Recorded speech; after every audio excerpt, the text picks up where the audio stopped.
বন্ধুরা, আজ রান্না করব দুধ চিকেন রাইস। তো পুরো ভিডিওটা আমার সঙ্গে থেকে দেখতে থাকুন। এখানে দিয়েছি লবণ, হলুদ।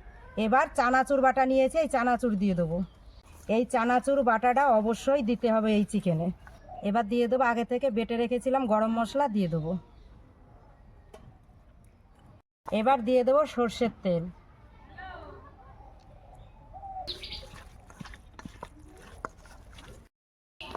সব মশলা মাখানো হয়ে গেছে, এবার ঢেকে রাখবো। এবার কড়াতে তেল দিয়ে দেবো। ফোড়নে দিয়ে দেবো তেজপাতা, শুকনো লঙ্কা, গোটা গরম মশলা, গোটা জিরে।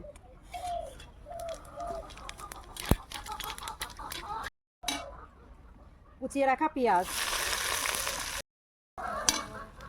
রসুন বাটা, আদা জিরে বাটা, রাখা টমেটো কুচি, বেটে রাখা কাঁচা লঙ্কা।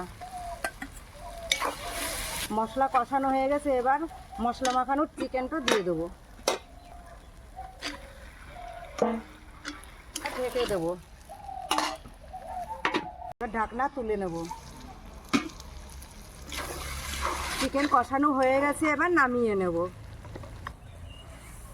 কড়াতে তেল দিয়ে দেবো। এবার ফোড়নে দিয়ে দেবো গোটা জিরে।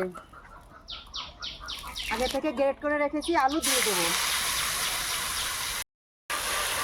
আগে থেকে ছাড়িয়ে রাখা মটরশুঁটি দিয়ে দেবো।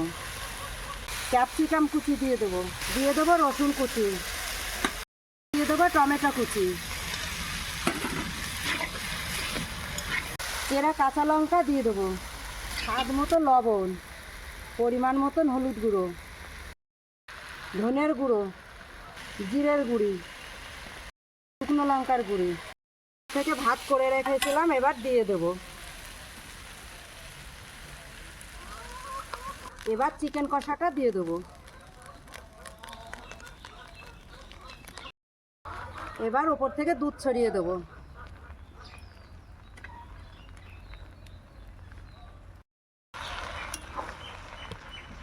এবার ভালো করে দুধটা মিশিয়ে নেব।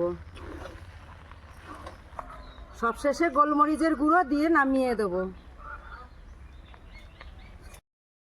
দুধ চিকেন রাইসটা তৈরি, নামিয়ে নেব।